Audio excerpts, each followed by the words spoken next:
Meski sulit, aku akan tetap berjuang untuk kembali mendapatkanmu. Beribu rasa sakit telah kutorehkan di hatimu. Ku berharap, kau masih memberikanku satu kesempatan untuk memperbaiki segalanya. Niat Ali telah bulat. Ia datang ke Malang untuk meraih kembali cinta yang telah ia sia-siakan selama ini. Langkah Ali semakin pelan saat retina matanya menangkap sosok sang istri yang sudah lebih sebulan ini memenuhi pikirannya. "Assalamualaikum," ucap Ali.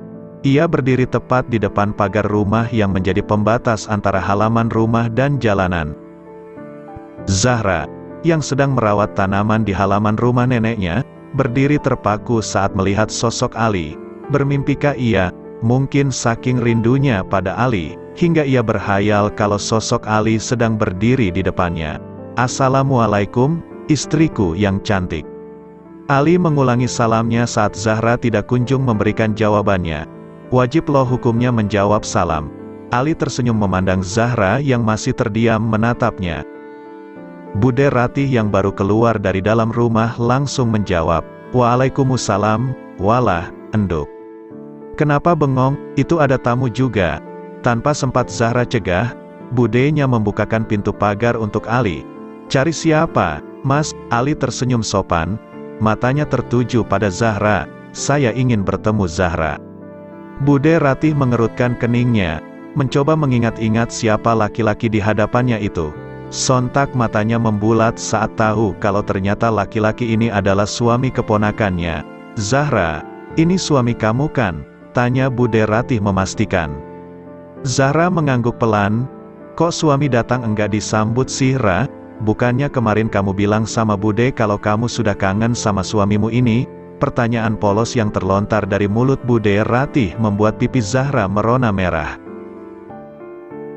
Ali tidak dapat menahan diri untuk tidak tersenyum. Ternyata rasa rindunya tidak bertepuk sebelah tangan. Disuruh masuk enduk, suaminya, pasti capek banget abis perjalanan jauh. Mata Bude Ratih mengarah pada koper yang berada di dekat kaki Ali. Zahra hanya dapat mengangguk kaku.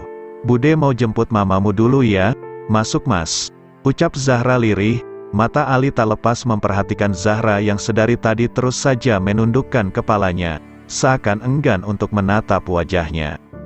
"Tunggu," Ali meraih pergelangan tangan Zahra saat sang istri hendak pergi ke dapur untuk membuatkannya minuman. "Apa kau masih marah padaku?" Ali menggenggam erat telapak tangan Zahra. "Mas pasti haus kan? Biarkan aku buatkan Mas minuman." Zahra berusaha melepaskan genggaman tangan Ali. Namun Ali menggenggam tangannya dengan sangat erat, membuatnya sulit untuk melepaskannya. "Beri aku satu kesempatan lagi, Ra." "Kesempatan untuk apa?" "Kesempatan untuk menyakitiku lagi." Pertanyaan yang terlontar dari bibir Zahra membuat tubuh Ali membeku. "Aku sudah mengajukan gugatan cerai ke pengadilan, Mas, dan kurasa kau pun pasti sudah menerima. Tidak akan ada perceraian di antara kita," potong Ali tegas. Zahra mengempaskan tangan Ali dengan kasar. Emosi yang beberapa menit lalu dapat ia redam, kini kembali mencuat ke permukaan. "Sebenarnya apa yang kau inginkan, Mas? Bukannya harusnya kau senang atas perceraian ini? Hanya kau yang aku inginkan." Ali menarik tubuh Zahra hingga berada di dalam pelukannya. "Hanya kau yang kuinginkan," ulangnya tepat di telinga Zahra. "Maafkan aku untuk segala kebodohan yang telah kulakukan." Zahra memejamkan matanya, menelisik hatinya. Apa yang harus ia lakukan? Bohong kalau ia mengatakan kalau kini ia sudah tidak mencintai Ali. Cintanya pada Ali masih sama seperti dulu. Namun rasa sakit kehilangan belum mampu ia atasi. Perlahan Ali melepaskan pelukannya. Tangannya membelai lembut pipi Zahra. "Maafkan aku, sayang." Zahra kembali membuka matanya. Ia menatap wajah Ali lekat-lekat. "Aku sudah memaafkanmu, Mas." Perlahan Zahra melepaskan tangan Ali yang melingkar di pinggangnya. "Namun, masih sulit bagiku untuk menyembuhkan luka ini." Zahra menyentuh dadanya. "Aku akan berusaha menyembuhkannya." Ali kembali menangkupkan tangannya di wajah Zahra. "Walaupun kelak kau dapat menyembuhkannya, semuanya tidak akan sama lagi," ucap Zahra lirih. Kakinya melangkah menjauhi Ali. "Pergilah, Mas, raih kebahagiaanmu, dan biarkan aku meraih kebahagiaanku."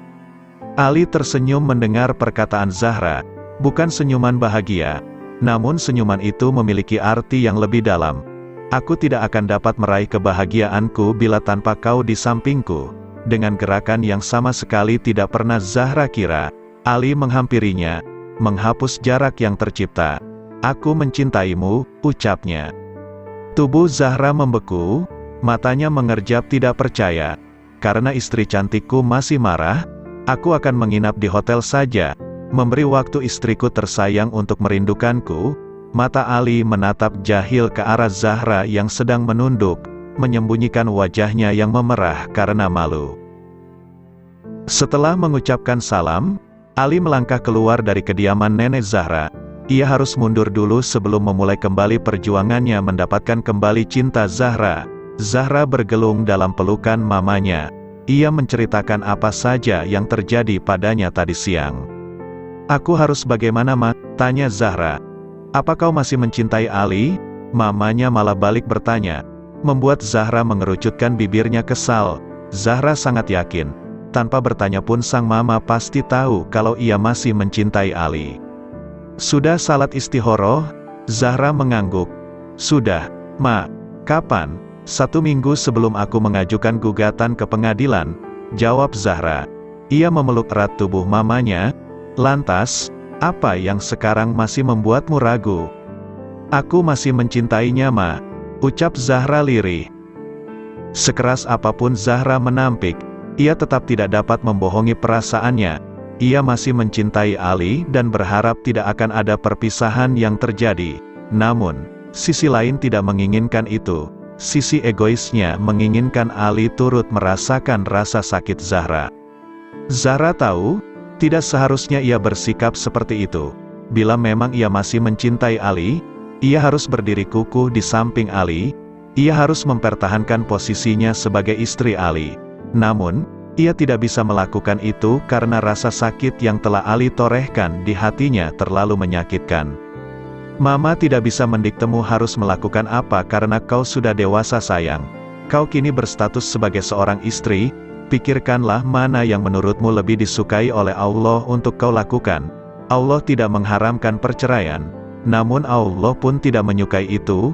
Mama mengizinkanmu untuk ikut dengan Mama tinggal di sini menjauh dari Ali, agar kau bisa lebih tenang mengambil keputusan. Tidak ada niat Mama untuk memperkeruh masalahmu dengan Ali. Zahra menenggelamkan wajahnya di bahu sang mama. Zahra sayang Mama, ucapnya sambil mendekap erat tubuh mamanya. Ali bergerak gelisah di atas ranjang king size yang memang disediakan hotel.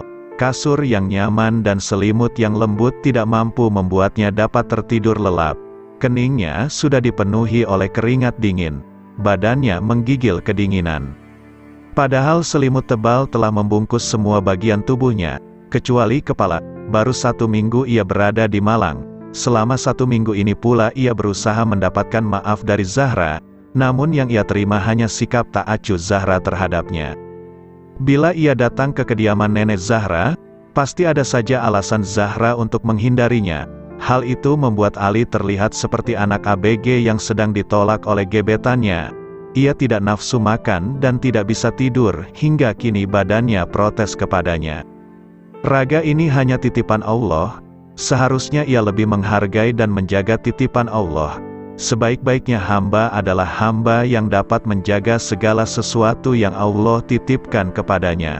Namun, keegoisan membuatnya mengabaikan kebutuhan raganya. Di tengah rasa sakit yang mendera tubuhnya, Ali beristighfar. Setiap rasa sakit yang Allah berikan pada umatnya itu akan menggugurkan dosanya. Jadi, bukan hanya kesehatan yang patut disyukuri. Berusahalah untuk tetap bersyukur meskipun tengah merasakan sakit. Ingin rasanya Ali menghubungi dan meminta Zahra untuk datang merawatnya yang sedang kepayahan ini. Ia yakin Zahra tidak akan mau. Zahra masih membencinya. Jadi mana sudi istrinya itu merawatnya. Dengan lemas, Ali beranjak dari posisi berbaringnya. Ia membongkar koper yang ia simpan di pinggir tempat tidur. Ia meraih kotak obat kecil dari dalam koper. Ia memilih beberapa butir obat di dalam sebuah botol kecil. Mungkin obat itu akan meringankan sakitnya. Dengan sedikit kesusahan, ia kembali merebahkan dirinya di atas ranjang. Ia menarik selimut hingga sebatas dagunya. Baru saja Ali akan tertidur, ponselnya bergetar. Ponsel itu terletak di atas nakas di samping ranjang. "Ada apa, Nang?" tanya Ali pelan setelah terlebih dulu mengucapkan salam. "Kau sedang sakit ya?" tanya Danang saat mendengar suara Ali yang terdengar tidak seperti biasanya. "Ada apa kau menghubungiku?" Ali sama sekali tidak memedulikan pertanyaan Danang. Ia malah balik bertanya, "Sepertinya kau harus kembali ke Jakarta." "Apa yang terjadi? Kenapa aku harus kembali ke Jakarta?" Ali terbatuk hebat setelah mengucapkan itu. "Wah, kau benar-benar sedang sakit, dan kurasa sakitmu tidak ringan," tebak Danang. Ali menggeram kesal saat Danang tidak kunjung menjawab pertanyaannya. "Sebenarnya apa yang terjadi di Jakarta?" tanya Ali sekali lagi, berusaha untuk meredam amarahnya. "Nang," tegurnya lagi. "Ayana hamil?" ucap Danang lirih. "Dan ia menyatakan kalau bayi yang sedang ia kandung adalah anakmu." Ali diam terpaku. "Hamil? Ayana hamil anakku?" Ali menjambak rambutnya frustrasi. Bila tadi kepalanya hanya berdenyut sakit, sekarang kepalanya seakan-akan ingin pecah. "Langit, bisakah kau turunkan aku hujan dengan petir? Karena aku ingin menangis tanpa terlihat, ingin menjerit tanpa terdengar." Ayana membelai permukaan perut datarnya. "Bertahanlah," ucapnya lirih. Matanya menatap kosong ke arah taman yang terhampar di hadapannya. "Bunda akan memberikanmu kehidupan yang layak, dan tentu Bunda akan memberikanmu ayah terbaik." Zahra berulang kali menengokkan kepalanya ke arah teras. Biasanya Ali akan duduk di bangku yang sengaja diletakkan di teras untuk bersantai. Sudah lebih dari 3 hari Ali tidak pernah datang lagi ke kediaman neneknya. Padahal biasanya, tidak pernah sehari pun Ali absen untuk mengunjunginya. Apakah Ali sudah menyerah? Secepat itukah Ali menyerah? Bila memang itu yang terjadi, dapat dipastikan kalau Ali tidak sungguh-sungguh mencintainya. Ada kau anggap tak ada.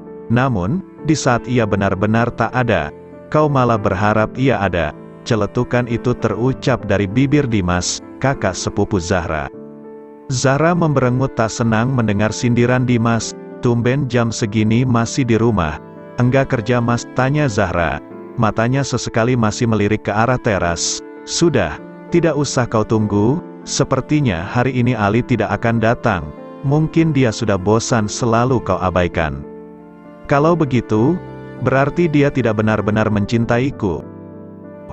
"Hanya orang bodoh, maksud Mas, yang akan mengatakan itu Ra." Tanpa Ali berkata pun, setiap orang yang melihatnya pasti tahu kalau ia sangat mencintaimu. Jelas Dimas. Tangannya sibuk menekan remote mencari channel TV favoritnya. Setiap Mas mengobrol dengannya, tidak pernah sedetik pun ia tak melirik ke arahmu. Cintanya sepertinya sudah overload. "Tapi dia, Ali manusia biasa Ra," potong Dimas cepat. "Kesalahan tentu tidak dapat terelakkan karena manusia memang tempatnya salah. Kesempurnaan hanya milik Allah. Jangan buat hidupmu menderita hanya gara-gara gengsi semata." Baru saja Zahra hendak mendebat Dimas, mamanya memberitahu kalau Ali masuk rumah sakit. "Apa yang terjadi sama Mas Alima?" tanya Zahra panik. "Ali kena demam berdarah. Tadi Mama dapat telepon dari pihak rumah sakit." Zahra terkesiap. "Ali kena demam berdarah? Bagaimana bisa? Apa kamu mau ikut Mama ke rumah sakit untuk melihat keadaan Ali?" "Tapi, sayang, kalaupun kamu tidak mau, tidak apa-apa, biar Mama ke rumah sakitnya bersama Dimas saja." "Zahra ikut Ma," ucap Zahra cepat. "Biar Mas yang mengantarkan Tante sama Zahra ke rumah sakit," ucap Dimas menghentikan Zahra yang hendak mengambil kunci mobil. "Makasih, Mas, Tante juga enggak akan tenang kalau Zahra yang nyetir. Kau lihat saja, tangannya saja sedari tadi terus bergetar." Efek khawatir pada keadaan suami tercinta sepertinya timpal Dimas. Zahra menatap kesal pada Dimas dan mamanya. Pada situasi genting begini, mereka masih saja meledeknya. 45 menit kemudian, Zahra sampai di rumah sakit tempat Ali dirawat. Setelah menanyakan ruang awat Ali, Zahra yang sudah sangat penasaran ingin melihat keadaan Ali, segera menuju ruangan yang disebutkan oleh suster dengan langkah lebar-lebar. Ia tidak peduli kalau mamanya masih berada di lobi rumah sakit untuk menunggu Dimas yang masih berada di parkiran. Dengan tangan gemetar, Zahra membuka handle pintu. Matanya langsung tertuju pada Ali yang tengah terbaring lemah di atas ranjang pesakitan. Ranjang yang seharusnya ditempati oleh pasiennya, bukan Ali. "Anda keluarga Pak Ali?" tanya seorang dokter yang baru saja selesai memeriksa keadaan Ali. Zahra mengangguk. "Saya istrinya, Dok," ucapnya. Dokter tersebut tersenyum ramah dan menjelaskan pada Zahra bagaimana keadaan Ali saat ini. Setelahnya, dokter itu pun pamit. Zahra membelai lembut kening Ali yang berkeringat. Sudah 3 hari Ali dirawat di rumah sakit dan ia baru mengetahuinya sekarang. Istri macam apa dia, pada saat suaminya masuk ruang ICU karena trombositnya sangat rendah. Ia malah tidak berada di sampingnya. Ali menghadapi sakitnya seorang diri. "Kenapa Mas tidak memberitahuku kalau Mas sakit?" tanya Zahra saat Ali telah terbangun dari tidurnya. "Aku kira kau tidak akan peduli," jawab Ali lemah. Tangannya meraih tangan Zahra yang sedari tadi membelai pucuk kepalanya. "Maaf ya telah membuatmu khawatir. Mas kira ini hanya sakit masuk angin biasa, tapi ternyata semuanya di luar perkiraan." "Masa Mas tidak sadar sih kalau kena demam berdarah?" gerutu Zahra. "Bagaimana kalau Mas sampai telat dibawa ke rumah sakit?" Suaranya memelan. Ia sungguh tidak dapat membayangkan kalau sampai hal itu benar-benar terjadi. "Aku akan menghadap Ilahi," timpal Ali. Zahra tidak dapat menahan tangisnya saat kata itu terucap dari bibir Ali. Sudah siapkah ia menghadapi itu? Dengan susah payah Ali bangun dari posisi berbaringnya. Ia membawa tubuh bergetar Zahra ke dalam pelukannya. "Kenapa kamu menangis?" Tidak ada jawaban. Ia hanya menangis dalam dekapan Ali. Ia sungguh tidak akan pernah siap menerima keadaan itu. Meskipun ia diberi waktu untuk mempersiapkan hari itu, ia tetap tidak akan pernah siap. Kematian adalah takdir Allah. Dikala kamu mencintainya, kamu akan menanti hari itu. Namun, dikala kamu jauh darinya maka semakin takutlah kamu akan hari itu, tutur Ali seraya membelai pucuk kepala Zahra. Zahra semakin menangis tergugu. Ia takut akan kematian. Jauhkah dia dari Allah hingga ia takut akan kematian? Kematian yang akan memisahkannya dari orang-orang yang ia sayangi. Ali membelai wajah Zahra yang telah basah oleh air mata. "Terima kasih karena telah mengkhawatirkanku," ucap Ali. Kemudian ia mengecup kening Zahra. "Ups, sorry ganggu momen melow kalian berdua," ucap Dimas yang telah berdiri di ambang pintu. "Kebiasaan kalau masuk ruangan tuh ucapin salam dulu, jangan main nyelonong aja," gerutu Zahra kesal. "Orang aku udah ngucapin salam, 2 kali ngucapin salam malah, tapi enggak ada yang jawab," bela Dimas seraya mengangkat jari tengah dan telunjuknya. "Salamku malah cuma dijawab sama suara tangisan." "Siapa sih yang nangis?" goda Dimas. Padahal ia sudah tahu dengan pasti kalau Zahra lah yang menangis. Zahra menundukkan wajahnya yang memerah karena malu, sedangkan Ali hanya tersenyum mendengar ucapan Dimas. "Udah gede kok masih nangis, malu tuh sama umur dan status." Dimas masih saja meledek Zahra. "Iich, Mas Dimas nyebelin," rengek Zahra, yang berhasil membuat Ali dan Dimas tertawa menyaksikan sifat Zahra yang kekanak-kanakan. Ali menarik tangan Zahra saat sang istri hendak pergi keluar. "Mau kemana?" "Mandi," jawab Zahra asal. "Ruangan ini ada kamar mandinya." Ali mengarahkan pandangannya ke kamar mandi dalam ruangan tersebut. Dimas terkikik geli dan langsung mendapat pelototan dari Zahra. Dimas mendudukkan dirinya di atas sofa. "Mama tidak ikut Dim?" tanya Ali. "Ikut, tapi ke supermarket dulu katanya. Mau beli jus jambu," jawab Dimas. "Ra, jangan lama-lama di dalam kamar mandinya, ketemu sama penghuni kamar mandi rumah sakit, baru tahu rasa kamu," teriaknya. Tak lama pintu kamar mandi terbuka, menampakkan wajah kesal Zahra. "Dosa apa aku punya sepupu kayak kamu?" rajuknya. "Dosamu banyak, makanya dikasih sepupu kayak aku," jawab Dimas seraya tertawa. Tawa Dimas terhenti saat pintu kamar Ali terbuka. Matanya menatap tidak suka pada sosok cantik yang kini berdiri kikuk di ambang pintu. Ali dan Zahra hanya dapat diam terpaku melihat sosok itu. "Wah, ada Ayana. Kapan sampai Malang?" tanya Dimas memecah keheningan yang tercipta. Walaupun Dimas tidak terlalu suka pada Ayana, ia tetap berbasa-basi menyapa. Bagaimanapun, Ayana adalah saudaranya meskipun bukan saudara kandung. Ia tidak suka pada Ayana, bukan karena Ayana anak angkat neneknya, melainkan karena Ayana selalu menampilkan senyum palsu. Ayana tidak tulus menyayangi keluarganya, meskipun keluarga besarnya telah sangat menyayanginya. "Tadi pagi Dim," jawab Ayana pelan, perlahan tanpa ada yang menyuruh. Ia melangkah masuk menghampiri Ali. "Bagaimana keadaan dokter?" tanya Ayana pada Ali.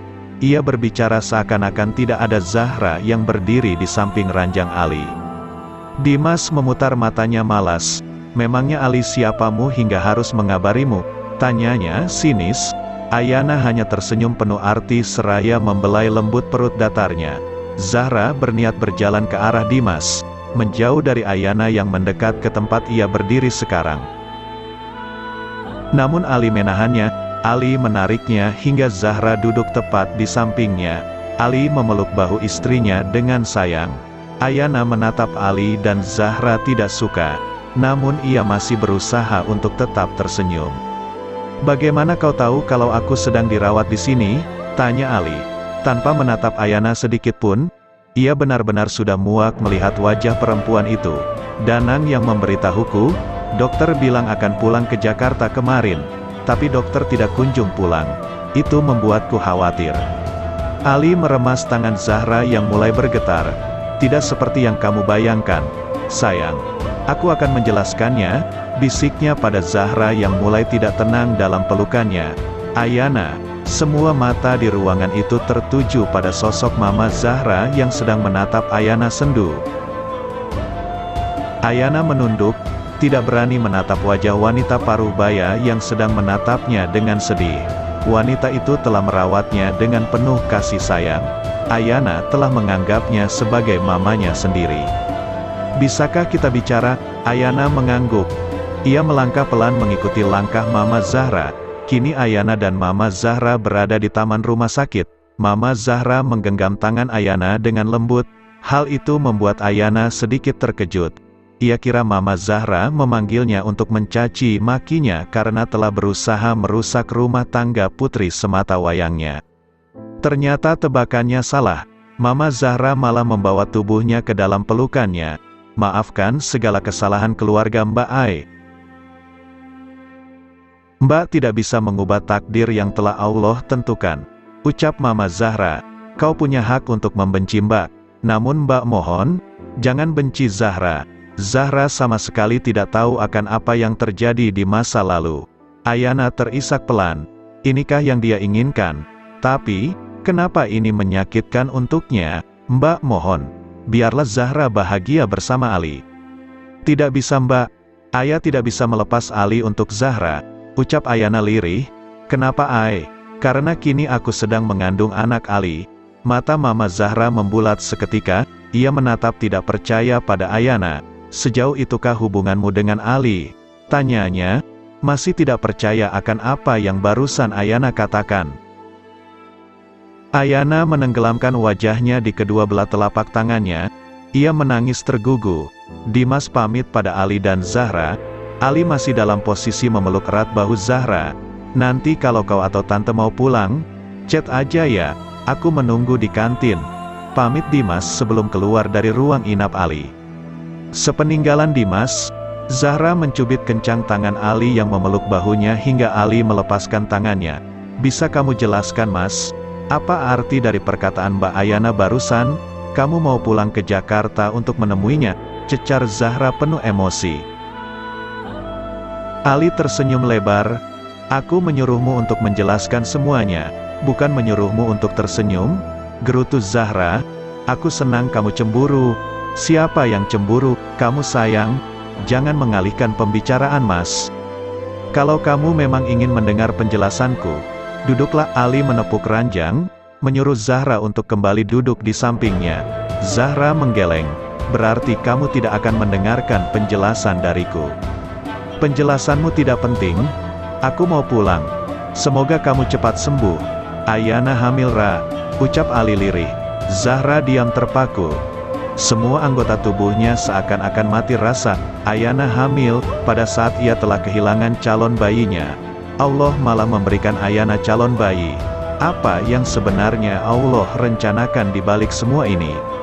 Apakah itu hasil dari hubungan kalian? Tanya Zahra lirih. Air matanya tidak sanggup lagi ia tahan, ia benar-benar telah kembali hancur. Aku tidak tahu Ra. Bukan jawaban itu yang Zahra harapkan.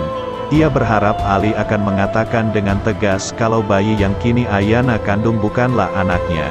Hanya itu.